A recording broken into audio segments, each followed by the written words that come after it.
Today we're going to be talking about the 12th James Bond film, For Your Eyes Only, so let's get started.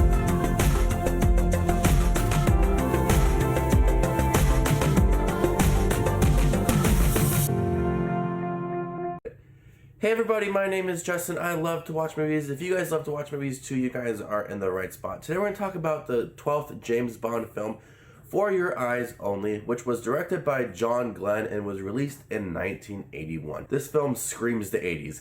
From the music choice from Sheena Easton, I never felt till I looked at you.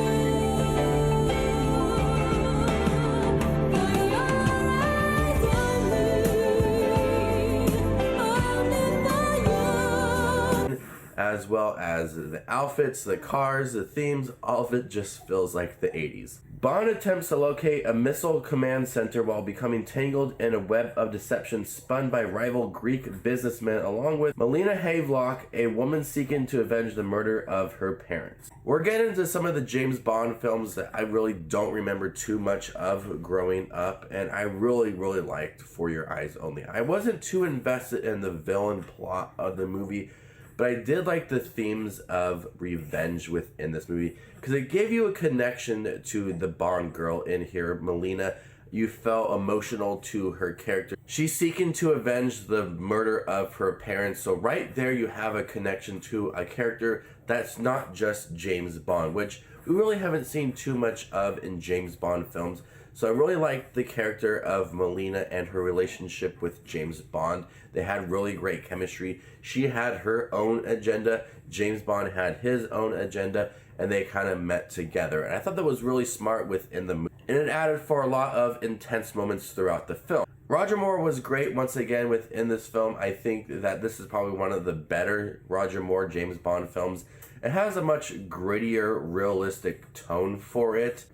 Despite at times being very 80ish and very cheesy at times, some of the music choices and some of the designs and some of the outfits screams the 80s. Oh my god. But there were a lot of thrilling action scenes throughout that definitely kept me entertained. And if you ever watch this movie on Blu-ray, it looks really good. A lot of the scenes, a lot of different locations that this movie takes you just looks astounding on Blu-ray.